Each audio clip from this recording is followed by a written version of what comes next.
আজকে হাদির যে আপনার জানাজা হচ্ছে, সেখানে দেখলাম লক্ষ লক্ষ মানুষ। এবং ওই জুলকার নাইম বলে এক ভদ্রলোক আছেন, যিনি আল জাজিরায় কাজ করেন। তিনি কাজ কতটুকু করেন তা আমি জানি না। তিনি কাজের থেকে বেশি তিনি বাংলাদেশ সংক্রান্ত খবরাখবর নিয়ে বেড়ান। তিনি এখন ওই ইলিয়াস আর পিনাকির মতো তিনিও এখন লেগে গেছেন ভারতবর্ষে কি করে উত্তপ্ত করা যায়। এখন ভারতবর্ষের বিপক্ষে যত রকম কথাবার্তা বলা যায় তত রকম কথাবার্তা উনি বলছেন। তা ওনার আমি একটা ফেসবুক পোস্ট দেখলাম, সেখানে উনি লিখেছেন যে এই জানাজার পরেতে একটা বিপ্লবী সরকার গঠন হতে পারে এবং এখান থেকে উন্মত্ত জনতা একেবারে বাংলাদেশে বাংলাদেশে অবস্থিত ভারতীয় হাই কমিশন এবং গুরুত্বপূর্ণ সরকারি স্থাপনাগুলো ধ্বংস করতে পারে। মানে যদিও এরা করতো না, এদের মাথাতে ঢুকিয়ে দেওয়া হলো যে তোমরা এবার করো। এক্ষেত্রে আমাদের এখানে চূড়ান্ত সতর্কতা অবলম্বন করা হচ্ছে, বর্ডার গুলো তো টাইট করা আছে। সব থেকে গুরুত্বপূর্ণ বিষয় হলো, আগে যা কখনো হয়নি, আজ যেটা হলো সেটা হচ্ছে প্রতিরক্ষা মন্ত্রক থেকে, বিদেশ মন্ত্রক থেকে তো চিঠিপত্র যাই, প্রতিরক্ষা মন্ত্রক থেকে আপনাদের প্রতিরক্ষা উপদেষ্টাকে একটি চরমপত্র পাঠানো হয়েছে। চরমপত্র মানে প্রতিরক্ষা দপ্তরের চরমপত্র মানে সেটাকে জানবেন ডেথ ওয়ারেন্ট। এই ডেথ ওয়ারেন্ট ইস্যু করে দিয়েছে ভারতবর্ষ। তাতে পরিষ্কার করে দেওয়া হয়েছে, যদি অবিলম্বে আমাদের সুরক্ষিত না রাখা হয় আমাদের সীমানা এবং আমাদের কূটনৈতিক ব্যক্তি তাদেরকে যদি সুরক্ষিত না রাখা হয়, তাহলে বাংলাদেশ সুরক্ষিত থাকবে না। পরিষ্কার এই ভাষায় লিখে দেওয়া হয়েছে। আরো লেখা হয়েছে সেটা আমি জানতে পারিনি, কিন্তু এই লেখাটুকু হয়েছে ডেথ ওয়ারেন্টে, যে বাংলাদেশের হাই কমিশনের কর্মী এবং হাই কমিশন যদি অক্ষত না থাকে, আর যদি মানে আমাদের সীমান্ত সুরক্ষিত না থাকে, তাহলে বাংলাদেশের অস্তিত্ব থাকবে না। এটা পাকিস্তানকেও দেওয়া হয়েছিল। সুতরাং আপনারা যেটা ভাবছেন যে কিছু হবে না, কিছু হবে না, কিছু হবে না, অন্তত প্রতিরক্ষা দপ্তরের এই চিঠিটাকে তো বার্তা দেবেন। যদি না আপনাদের এখন আপনাদের তো কোনো কিছুই তো খোলাখুলি বলা হয় না। আপনাদের যে স্বরাষ্ট্র বা প্রতিরক্ষা উপদেষ্টা বা স্বরাষ্ট্র, আপনার প্রতিরক্ষা তো নেই, স্বরাষ্ট্র উপদেষ্টা যা সম্ভবত জাহাঙ্গীর আলম চৌধুরী, তার তো হাজার পদত্যাগ চাইছে, সে তো পদত্যাগ করবে না, সে নির্লজ্জ ব্যক্তি। তিনি এই খবরটি বলবেন কিনা। আর মোহাম্মদ ইউনুস, যিনি একটা সাদা টুপি পরে, আজকে তাকে পুরো শকুনের মতো লাগছিল, একটা প্রশান্তি মুখ করে, মুখ ঝুলে গেছে দুশ্চিন্তায়। কিছু ভালো ভালো কথা বললেন, কিন্তু হাদির পেছনে আসল আসল চক্রান্তটা কি করেছে, তার পেছনে নিশ্চয়ই ইউনুসের হাত রয়েছে। এটা আগাম বলে দিলাম। ইউনুস একটা অস্থির পরিস্থিতির সৃষ্টি করে বলবে যে আমাদের দেশ এখন সুরক্ষিত নয়, এখন নির্বাচন সম্ভব নয়। কারণ এমনি জামাত নির্বাচন চাইছে না। জামাত বলছে নির্বাচন ছাড়াই যদি আমরা এখন লুটেপুটে খেতে পারি, তাহলে নির্বাচনের দরকার কি, এখন নির্বাচন থাক। এই অবস্থায় যে চিঠিটা গেছে, সেই চিঠিটা কিন্তু অনেক মারাত্মক। কারণ প্রতিরক্ষা দপ্তর কখনো এই ধরনের চিঠি পাঠায় না। এটা বোধহয় ইতিহাসে এই বোধহয় প্রথম হলো। আমি আপনাদের কয়েকটা ছবি দেখাই। যে ছবিটা ইন্ডিয়া ওয়ার জোন বার করেছে, এই ছবিটা হচ্ছে এটা হচ্ছে অরিজিনাল বাংলাদেশের ছবি। যে বাংলাদেশ দেশটা হচ্ছে এই তার ম্যাপ। তারপরে যেটা করা হয়েছে সেই ছবিটার, এটা হচ্ছে বৃহত্তর বাংলাদেশ। যেখানে বাংলাদেশের এই ডান দিকে দেখছেন, এইখানে সমস্ত বাঁদিকে এখানে হচ্ছে আপনার ঝাড়খণ্ড আছে, বিহার আছে, উড়িষ্যা আছে এইদিকে, আর এদিকে পুরো সেভেন সিস্টারটা আছে। এইখানটা সবুজ যেগুলো দেওয়া আছে, এখানে আসাম, ত্রিপুরা, অরুণাচল, মিজোরাম, যা যা আছে সব নিয়ে নেবে। তো এগুলো তো ভারত বরদাস্ত করবে না, সারা পৃথিবী দেখছে, বরদাস্ত করবে না। এখন আমাদের এখানে সেভেন সিস্টার এবং সীমান্ত অঞ্চলগুলোতে সমস্ত ট্রেনিং চলছে, প্যারা এসএফ এর ট্রুপ ড্রাইভিং ট্রেনিং চলছে। এই প্যারা এসএফ এর ছবি এইখানে দিয়ে দিলাম আমি। এটা হচ্ছে প্যারা এসএফ এর ছবি, প্যারা এসএফ এর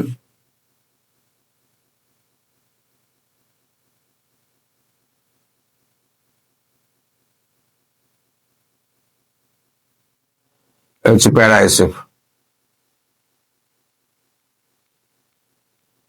আর এই হচ্ছে ডাইভিং এর সমস্ত ছবি।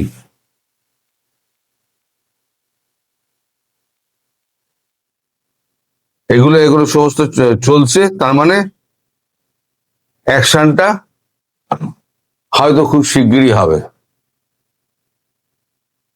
এখন আপনাদের মনের মধ্যে, আপনাদের এই যে যারা সমস্ত সোশ্যাল মিডিয়া চালান এবং যারা সংবাদপত্র চালান, যারা আম জনতা, তারা মনে করে যে ও ভারতবর্ষ কিছু করবে না, ভারতবর্ষ করতো না। কিন্তু ভারতবর্ষকে আপনারা এমন কোণঠাসা করে দিয়েছেন যে ভারতবর্ষকে না করলে আর উপায় নেই। একটা হিন্দুকে আপনারা মেরে গাছে ঝুলিয়ে তাকে পুড়িয়ে দিলেন, এর পরে আপনারা আর কি বলবেন? আজকে যে সকালবেলা আনন্দবাজারটা দেখিয়েছি, আনন্দবাজারটা খুলে প্রতিটা পাতায় দেখিয়ে দিয়েছি, পড়ে আমি শুনিয়ে দিয়েছি যে বাংলা সম্পর্কে তাদের মানে মানে কি ভাবছে মানুষ। সম্পাদকীয় তো পরিষ্কার একেবারে স্যাঁতস্যাঁত করে বাংলাদেশের বিরুদ্ধে লেখা হয়েছে। ইনসিডেন্টালি আজকে আমাদের কলকাতায় এসছেন প্রধানমন্ত্রী নরেন্দ্র মোদী এই নির্বাচনী ভাষণ দিতে। তাই বললাম না, এখন নির্বাচনের মধ্যে দিয়ে যাচ্ছে, সামনেই পশ্চিমবঙ্গে নির্বাচন আছে। তো নির্বাচনের আগে প্রধানমন্ত্রীর এই ভাষণকালে তিনি বাংলাদেশের নাম কিন্তু উচ্চারণ করেননি, কিন্তু তার সামনে যে সমস্ত প্লাকার্ড গুলো ঘুরেছে না, go back and bring Bangladesh free, এই সমস্ত প্লাকার্ড গুলো তার সামনে ঘুরেছে। কিন্তু দেখতে পাচ্ছেন, মুখে কিছু বলতে পারছেন না, কিন্তু অনুধাবন করতে পারছেন যে বাংলার মানুষের মানে মনের কথাটা কি বাংলাদেশ সম্পর্কে, হিন্দুদের, বাংলাদেশে অত্যাচারিত হিন্দুদের সম্পর্কে। ফলে ভোট হচ্ছে এমন জিনিস, আমি আগে বলেছি না, ভোট একেবারে নিজের ভাইকে পর্যন্ত উপেক্ষা করে গদি বসার জন্য। মোদি যতই সৎ মানুষ হোক, যাই হোক, রাজনীতি করছেন তো তিনি তো রাজনীতি তিনি তো, তার তো রাজনীতি করতে গেলে, তার সিংহাসনটা বসতে থাকতে গেলে তার তো প্রয়োজন, কি বলে, ভোটের প্রয়োজন। সেই ভোটটা যদি তিনি না পান, তাহলে পরে তিনি থাকবেন কি করে, রাজ্যপাট সামলাবেন কি করে? তো ফলে তাকে এমন কিছু একটা ব্যবস্থা নিতে হবে যেটা অন্তত দেশাত্মবোধকে, ভারতে বাংলার মানুষের দেশাত্মবোধকে চাগার দিয়ে দেবে। আর সেই পথটা হচ্ছে বাংলাদেশকে আক্রমণ করা। এখন এই যে প্রস্তুতিগুলো চলছে এবং এই যে চরম পত্রটা যেটা দেওয়া হয়েছে, ডেথ মানে লেটার যেটা দেওয়া হয়েছে, সেটা হচ্ছে বাংলাদেশের পক্ষে অত্যন্ত বিপজ্জনক। এখন আমাদের প্রাথমিক কর্তব্য সেটা হচ্ছে ওখান থেকে সমস্ত কূটনীতিকদের তুলে আনা, তার ব্যবস্থা। আমাদের দেশের যা অবস্থা, বাংলাদেশ নিয়ে কতটা চিন্তিত তার একটা ছোটখাটো প্রভাব আমি আপনাদের খবরের কাগজ দিয়ে আমি আপনাদের দেখিয়ে দেব।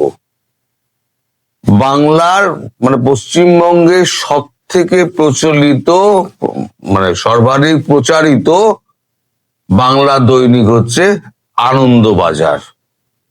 সেই আনন্দবাজার তার লিড স্টোরি করেছে একটা ছবি আর 4 লাইন খবর দিয়ে। বলে না একটা ছবি অনেক কথা বলে দেয়, এই ছবিটা আপনারা দেখুন এবং হেডিংটা আপনারা দেখুন। অদ্ভুত আধার, ডেইলি স্টারের একটা ছবি। ওপরে লেখা হয়েছে অস্ত্র তাকে ছিন্ন করতে পারে না, অগ্নি তাকে দহন করতে পারে না।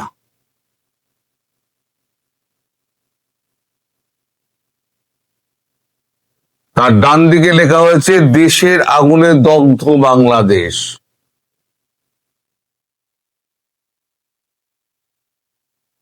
আমি বারবার বলি না, সাংবাদিক সাংবাদিকের পাশে দাঁড়াবে, কাগজ কাগজের পাশে দাঁড়াবে, এটাই হচ্ছে নিয়ম। সে কাগজ ঠিক করেছে না ভুল করেছে সেটা তো পরে বিতর্কের ব্যাপার, কিন্তু আসল হচ্ছে যে সংবাদপত্রের ওপরে সংবাদপত্রের যে স্বাধীনতা, সেই স্বাধীনতা যেন অক্ষুণ্ণ থাকে। আমি বারবার সাংবাদিকের উপরে যখন হামলা হয়, সংবাদপত্রের উপরে যখন হামলা হয়, আমি যে বারবার চেঁচাই তার কারণ হচ্ছে এইটা। আমার চেঁচানোটা, তার সত্যতা, তার প্রতিষ্ঠিত হলো এই আনন্দবাজার পত্রিকা আজকে যেটা ছেপেছে। শুধু এটা নয়, আজকে ছত্রে ছত্রে আনন্দবাজারের এই খবরে ভর্তি। আমি ধীরে ধীরে আপনাদেরকে আমি সব দেখাচ্ছি। এবার আসুন সম্পাদকীয়তে। একটা কাগজের নীতি এবং মানুষের আবেগ প্রতিফলিত হয় সংবাদপত্রের যে সম্পাদকীয়। সেই সম্পাদকীয়তে লেখা হয়েছে ত্রাসের দেশ। দেখুন আনন্দবাজার পত্রিকা, ত্রাসের দেশ, তারিখটাও দেখে নিতে পারেন, আজকে 20 তারিখ, সেটাও দেখে নিতে পারেন। এই এটা আমি পড়ছি, এটা সকলের জানা দরকার যে ভারতবর্ষ কি ভাবছে। বাংলাদেশের ইতিহাসে অস্থির অশান্ত সময়ের উদাহরণ কম নয়, কিন্তু যে কোনো হিসেবে যে কোনো মানদণ্ডেই একেবারে শীর্ষ জায়গা নেবে আজকের পরিস্থিতি। উগ্র ধর্মান্ধ হিংসায় একের পর এক দৃষ্টান্ত স্থাপিত হচ্ছে, সেখানে সঙ্গে পাল্লা দিয়ে চলছে চরম চরম ভারত বিদ্বেষের অন্ধতা। হিংসা বা অন্ধতা শব্দগুলি অনেক সময় আলগাভাবে ব্যবহৃত হয়ে থাকে, কিন্তু এক্ষেত্রে শব্দগুলি ধ্বনিতে ধ্বনিতে সত্য। যেভাবে ময়মনসিংহে এক হিন্দু তরুণকে ইসলাম ধর্ম অবমাননার অভিযোগে চূড়ান্ত শারীরিক নিগ্রহ ও নিধনের পর আগুনে পুড়িয়ে মারা হলো, সর্বসমক্ষে জনোল্লাসের আবহে তাকে তার তুল্য মানবিকতা অমানবিকতা এই উপমহাদেশে কে কতবারই বা দেখেছে। এভাবে সে দেশের 2 সংবাদ প্রতিষ্ঠান, প্রথম আলো ডেইলি স্টারের ওপর ও ঐতিহ্যবাহী সঙ্গীত প্রতিষ্ঠান ছায়ানটের ওপরে ভয়ঙ্কর হামলা, অগ্নিসংযোগ হলো। সংবাদপত্র অফিসে প্রাণ সংশয়ের মুখে পড়লেন কর্মীরা। দেশ বিদেশে তার ত্রাসের সঞ্চার জাগালো। ঢাকায় এবং অন্যত্র যেভাবে ভারতের মাথা কেটে নেওয়া স্লোগান তুলে হাজার হাজার মানুষ পথে নামলেন, ভারতীয় high commission deputy high commissioner ঘেরাও করলেন, তার প্রেক্ষিতে অন্ধতা কথাটি আর অলংকারিক নয়, চরম দুর্ভাগ্য বলতে হবে যে উগ্র গোষ্ঠীগুলি বাধা সত্ত্বেও সে দেশে পরবর্তী জাতীয় নির্বাচন ঘোষিত হলো। তারপরেই বাংলাদেশ ভেসে গেল এক ফেনীর ঘোনা সংকটাবর্তে। এই অক্ষমনীয় ঘটনা বন্ধ করার জন্য দায়িত্বটি যাদের সেই অন্তর্বর্তীকালীন সরকার ও তার প্রধান মোহাম্মদ ইউনূস মোটের ওপর নিষ্ক্রিয়তা এবং নিষ্ক্রিয়তায় দেখে চলেছেন কোন অতলে ডুবতে পারে বাংলাদেশ। ইউনূসের রুটিন বার্তা দিয়েছেন যা প্রয়োজনের তুলনায় অনেক কম, অথচ সঠিক সময়ে সঠিক পদক্ষেপে এই মব হিংসা থামানো যেত। অন্তত সংবাদ মাধ্যম অফিসগুলির উপরে আক্রমণ বা ছায়ানটের ওপরে বর্বর আক্রমণের ক্ষেত্রে আরো সক্রিয় হওয়া যেত হিন্দু, খ্রিস্টান, বৌদ্ধ এবং জৈন ধর্মাবলম্বী মানুষের ওপরে। পরিবর্তে যা দেখা গেল তার সংশয় স্বাভাবিক। গত জুলাই অভ্যুত্থানের পর অন্তর্বর্তীকালীন সরকার যে অপারেশন ডেভিল হান্ট শুরু করে, এবার তার পরবর্তী অধ্যায়। এই জন্যই এত হাজার মানুষ, যাদের মধ্যে মুক্ত চিন্তার সাংবাদিকরাও আছেন, গ্রেপ্তার হলেন গত কয়েক মাসে। অর্থাৎ হিংসার অভিযোগে পূর্বতন শাসককে সরিয়ে তারাও হিংসার মধ্যে এমনকি বেশি নিষ্ঠুরতার সরকারি শিলমোহর দিচ্ছেন। মানে হাসিনার নামে তো এত হিংসার কথা বলা হয়, সেই হাসিনাকে সরিয়ে, হিংস্র হাসিনাকে তাদের ভাষায় সরিয়ে তারা যে সিংহাসনে বসেছে সেখানে তারা হিংসার একেবারে চরম অবস্থায় চলে গিয়েছেন। এ তো কেবল রাজনৈতিক প্রতিহিংসা নয়, উগ্র ইসলামী হিংসা, যার প্রতিঘাত সীমান্ত পেরিয়ে বাংলাদেশকেও ঘোর বিপন্ন করতে পারে। গত 50 বছরে বাংলাদেশের সুস্থ সংস্কৃতি এবং রাজনৈতিক সমস্ত অর্জনকে মুছে ফেলে দিয়ে প্রবৃত্ত প্রধানমত্ত জনতা, ক্ষমতালোভী নেতৃত্ব এইভাবেই সমগ্র উপদেশকে বিপন্ন করছে। এর পরিপ্রেক্ষিতে ভারতবর্ষকে অবশ্যই তার কঠিন অবস্থান নিতে হবে। অর্থাৎ কাগজে বলছে কঠিন অবস্থান নিতে হবে। ছত্রে বাংলাদেশ আছড়ে ভাঙা হলো। অগ্নিগর্ভ বাংলাদেশের জন্য একটা আলাদা পাতা তৈরি করা হয়েছে, অগ্নিগর্ভ বাংলাদেশ, একটা আলাদা পাতা তৈরি করা হয়েছে। সেই পাতার মধ্যে 3টে খবর আছে। একটা হচ্ছে আছড়ে ভাঙা হলো হারমোনিয়াম সুর ছাড়লো না ছায়ানট।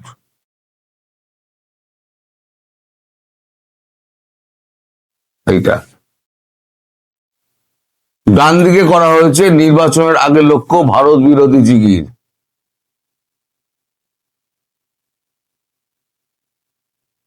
তারপরে একটা গুরুত্বপূর্ণ খবর আছে, এই খবরটা আমি পুরোটা পড়বো, তাহলে আপনারা বুঝতে পারবেন যে আপনাদের দেশে খাদ্যদ্রব্য বন্ধ হচ্ছে না, হবে কেন।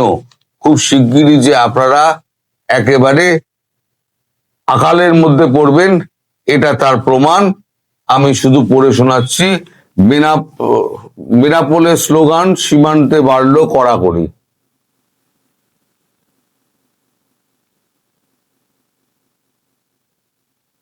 আমি খবরটা পড়ে শোনাচ্ছি। বাংলাদেশে অশান্তির আঁচ টের পাওয়া গেল এ রাজ্যেও। বৃহস্পতিবার রাতে বাংলাদেশ থেকে এ রাজ্যে ঢোকার চেষ্টা করে ভারতীয় ভূখণ্ড থেকে বাংলাদেশের চেষ্টা আটকেছে সীমান্তরক্ষী বাহিনী বিএসএফ। শুক্রবার উত্তর 24 পরগনা পেট্রাপোল লাগোয়া বাংলাদেশে বেনাপোলে ভারত বিরোধী স্লোগান দেয় সে দেশের কিছু লোক। পরিস্থিতি তেতে উঠলে হস্তক্ষেপ করে বাংলাদেশের পুলিশ। এই আবহে বাংলাদেশ সীমান্তে নজরদারিতে কড়াকড়ি করেছে বিএসএফ। বাংলাদেশের ইনকিলাব মঞ্চের নেতা শরীফ ওসমান হাদির মৃত্যু সংবাদ বৃহস্পতিবার রাতে ছড়াতেই গোলমাল শুরু হয়।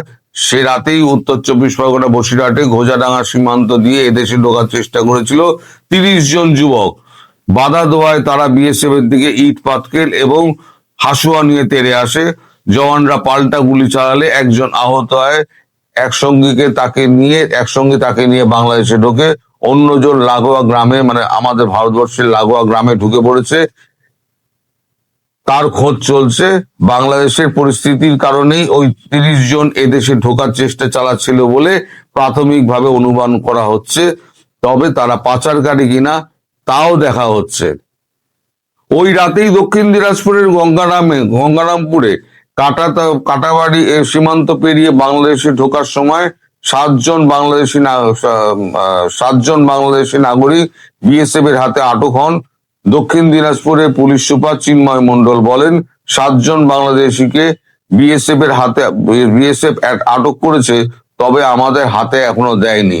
মানে বিএসএফ হয়তো ট্রিটমেন্ট করছে আর কি। উত্তর চব্বিশ পরগনার পেট্রাপোল সীমান্তে নোম্যান্স ল্যান্ডের ওপারে বাংলাদেশের বেনাপোলে এদিন সকালে কিছু লোক হাদির মৃত্যুর জন্য ভারতকে দায়ী করে ভারত বিরোধী এবং প্রধানমন্ত্রী বিরোধী স্লোগান দিতে থাকে। প্রত্যক্ষদর্শীদের দাবি, বেনাপোলে পরিস্থিতি নিয়ন্ত্রণের বাইরে যেতে শুরু করেছে। সে দেশের পুলিশ হস্তক্ষেপ না করলে অবস্থা আরো খারাপ হবে।